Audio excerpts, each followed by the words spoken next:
Hi everyone, our journal page, and we are going to make today the easiest textured background that you've ever made.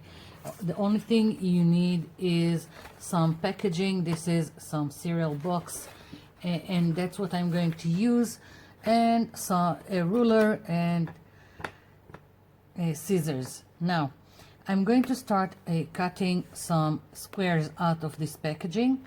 Now I've got this punch, it's a 3-inch square punch, and I'm going to cut some with this. Now you don't have to have a punch, it's just if you have it, it's easier.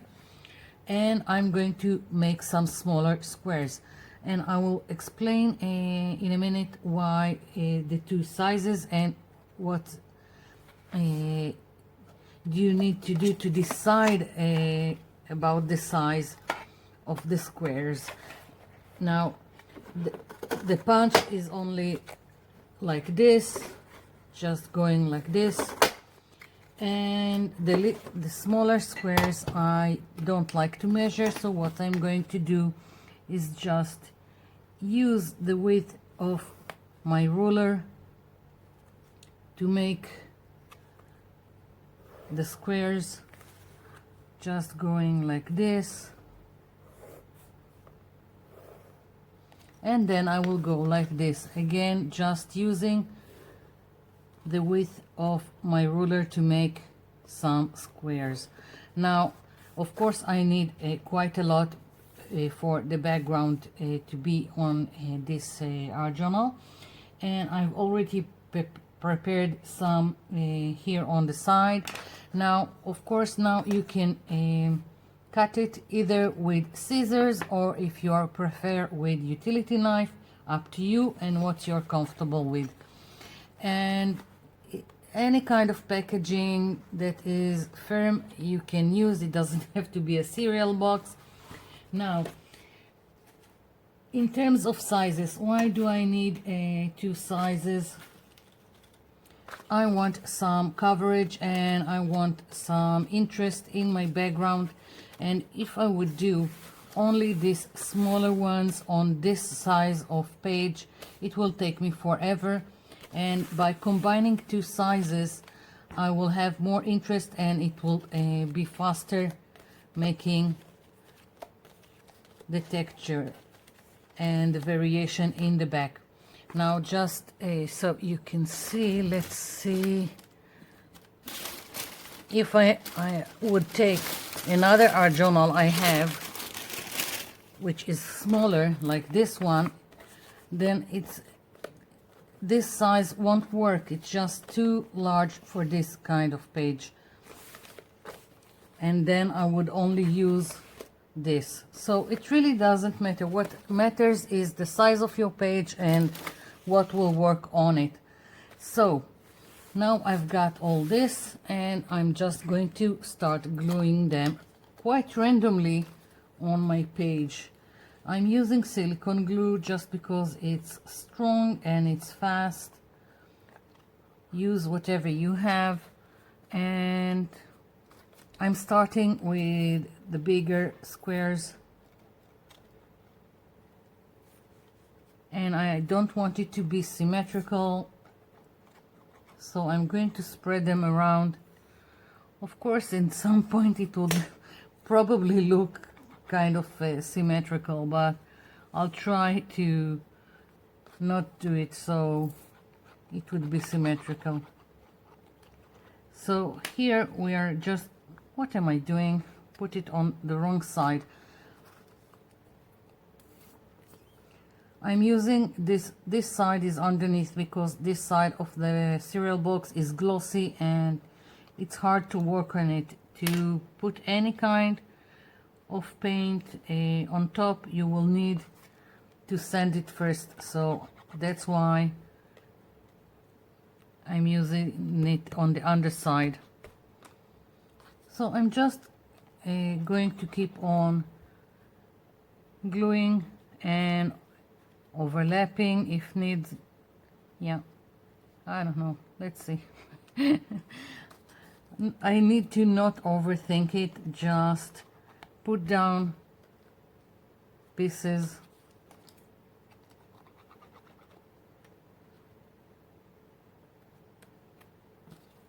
so. And after I'm finished with putting all the larger squares, then I'm going to move on to the smaller ones.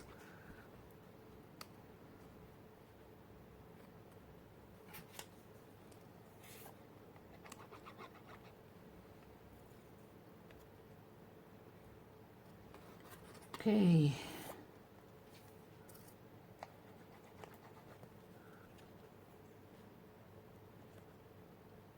No. Here. And now for the smaller ones, and again this is quite random. I'm just building up layers of a texture, and I'm going to in a minute switch off and come back when all the pieces are glued down.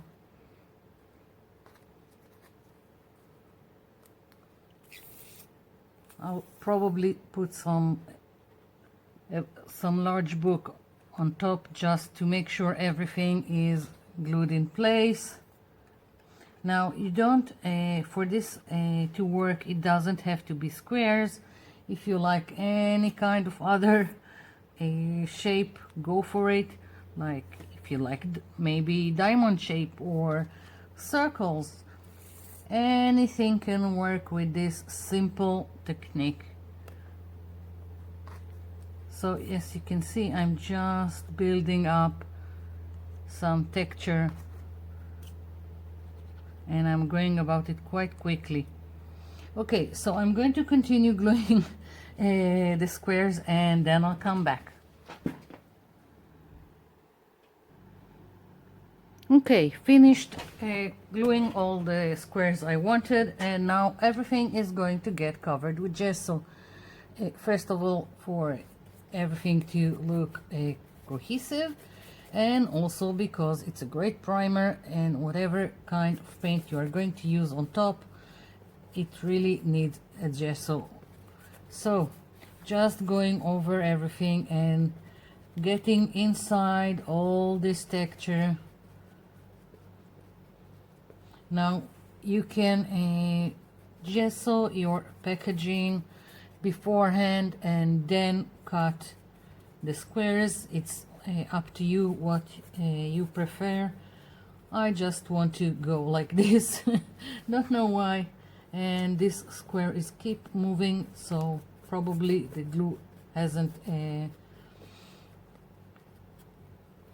dried yet. And I'm just going over everything, just making sure that the gesso will cover everything, all the nooks and crannies. So, and I'm just going to keep at it, and it doesn't need to be completely white. There's going to be lots of paint on top. I'm going to use watercolors. You don't have to.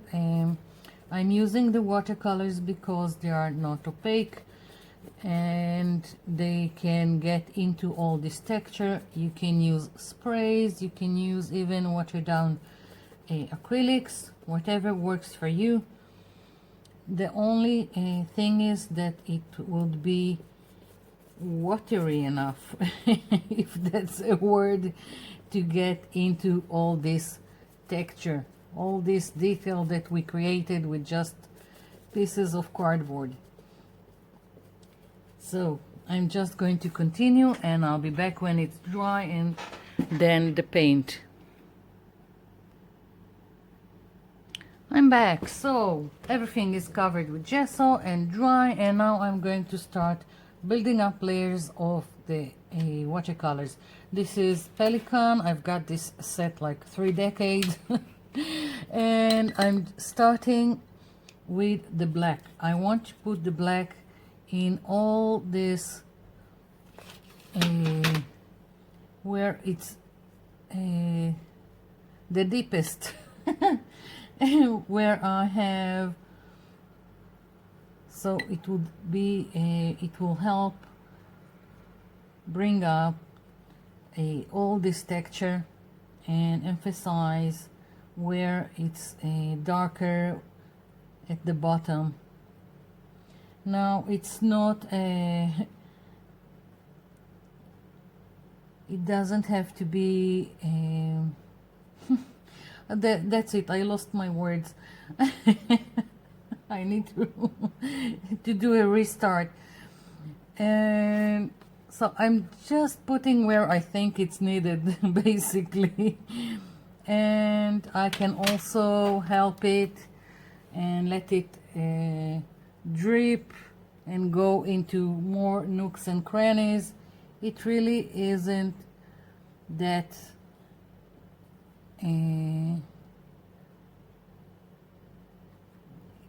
there is no rules to it. It's more of a feeling where you need more shadow, for that matter. And I can also spray it with water if I wanted to even drip more, but right now I'll just keep it as is, just tilting it a little bit so it will do this and travel down.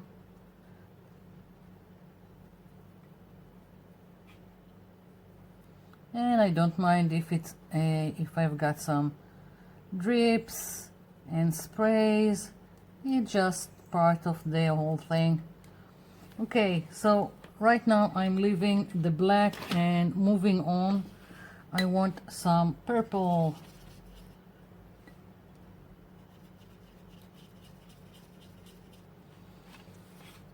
So now I'm just adding wherever I feel like it,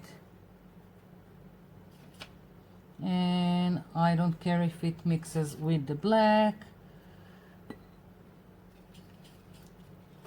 I think I'll tilt it again. By tilting it, it's dripping down and just goes into all this texture without even trying. So all of you that are afraid of watercolors, this is the simplest way to work with them. Wherever they go, they go. You don't need to control it. Just let it be.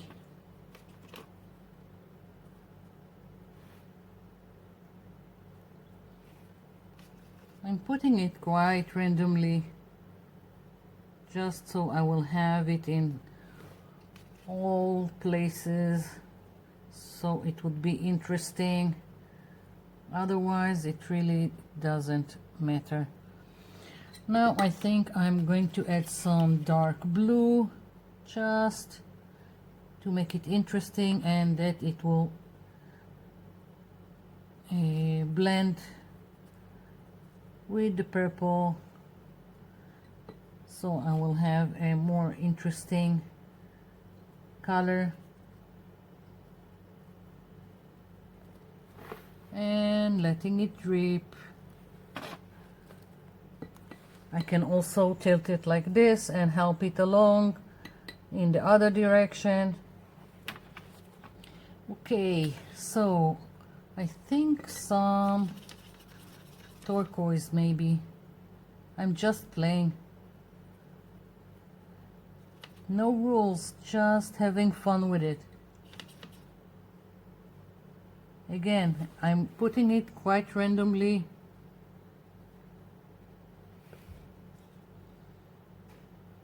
The only thing is that I want to spread it around, so I won't have one area with turquoise and one area with purple. And I really want more of the purple, so I'm just going to go again into the purple, and it, when it dries, it's a little bit what can I say, it looks faded, so I keep adding until I will have the strong color that I want.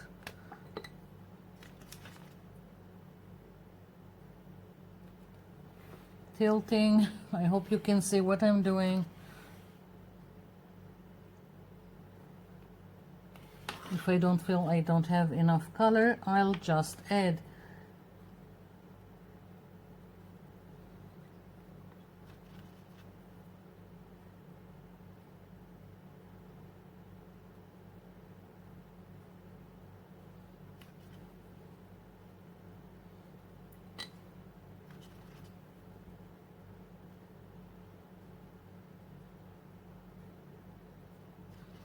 And if I want the color to stay in some place, I will just let it be, wait for it to dry, and then continue if I need to add more. But otherwise I'm just leaving it as is, and I think I'm going to add some, just a little bit of green, and you will understand in a minute when you will see my focal point why I'm adding green in some places. And again, I'm letting it mix. I don't need it to be in your face green, just adding in some places.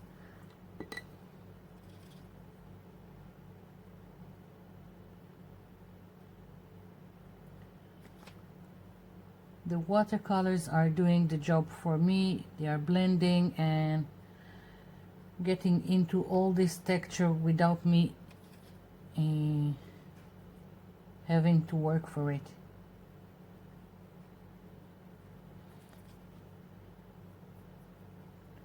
Okay, I think I'm going to do some splattering with the green. More water.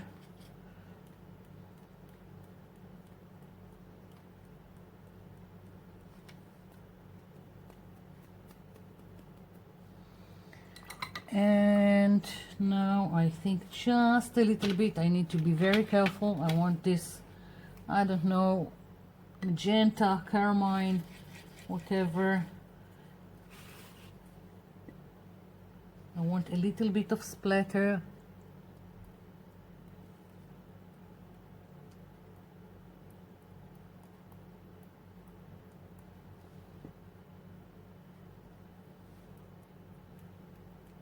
Now when it dries it can be very faded, so I will need to wait and see how it looks and maybe add later.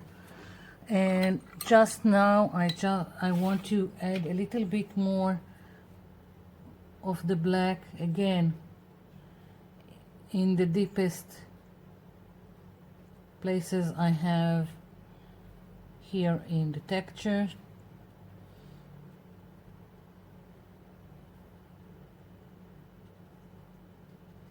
Just like shading, so it would be more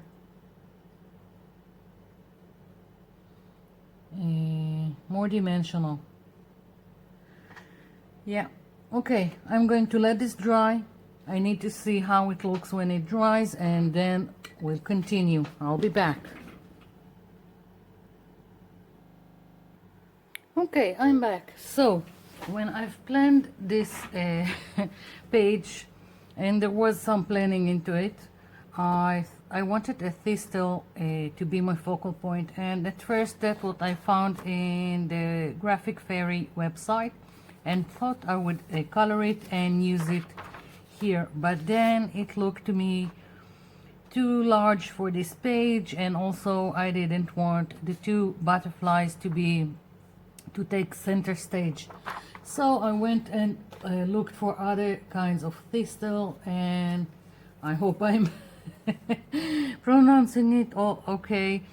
So this is one of them that I'm considering using it, and then I remembered another thing. I really wanted an image with thorns, something that will go with the hard edges of my texture. So another thing I've picked is this, and this is Noit. This is a wildflower that grows here with thorns, and that's my name. So maybe I will go with this.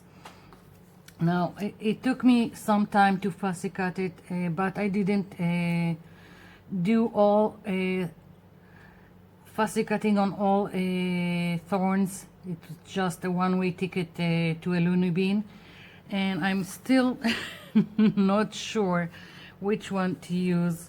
I think I'll go with this because it's a little bit more, this is looks to me too much center and symmetrical, and I want something like this. So now I'm just going to glue this down, and let's take, this is some Teke glue PVA, and I'm using it only for the reason that it has a fine nozzle here, so it's easier to put on this piece of paper. I've printed it in my laser printer and then fussy cut it, and now it's giving me trouble. I really need to squeeze hard for the glue to get out. The only thing I'm planning to do here is maybe add a little bit more shading so my focal image will stand out on all this texture I've got in the back.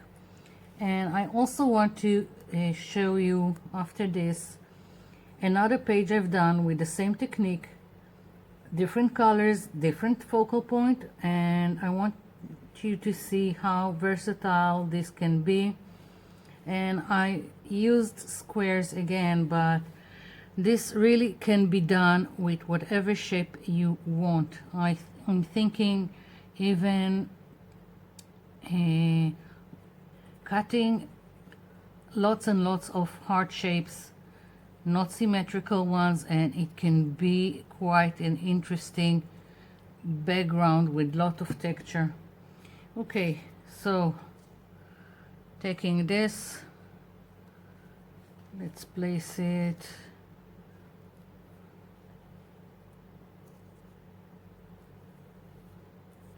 okay, very gently.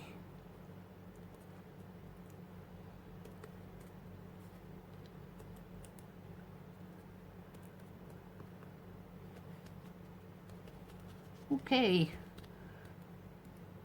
now it's a little bit difficult to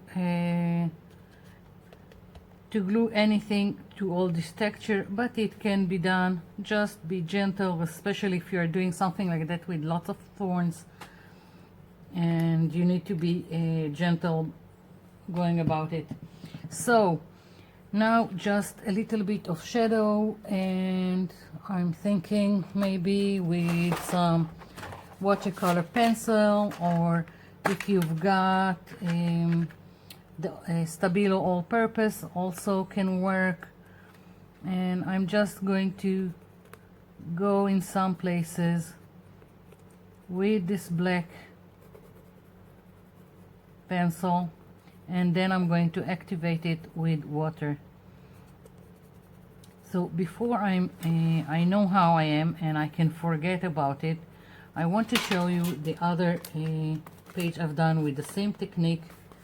Here it is, different colors, same texture in the back, and I just I found this dragon, I think, in the website justcolor.net, and I've printed it on some painty paper I had and only added some interest with gel pens in several places. I don't know if you can see, some of them are a little bit metallic. That's it, the same technique, different theme. So continuing, just putting in some places this black pencil, and then I just need to take a brush with a little bit of water and start activating it. Now you need to be gentle, and sometimes it wipes the black, and as you can see, I'm just adding and starting to smear it. You can also try and use a black eyeliner pencil, also works. Whatever you can use here that will smear nicely and give you some shadow. The brush needs to be almost completely dry If you have too much water, then it wipes it off.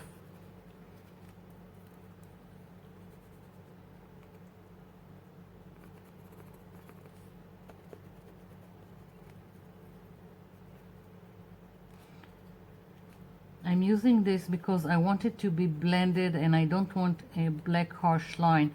If I wanted a black harsh line, like a contour to this, then I would just take a permanent marker and go over the edges and add it. With this I can smudge it and make it look more like shadow than contour line.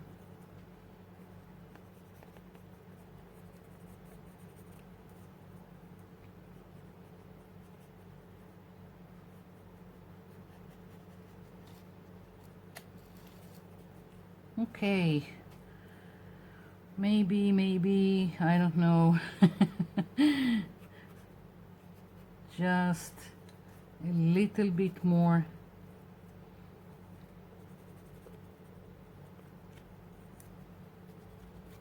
I've got lots of texture here, so it's a little bit difficult, but it can be done.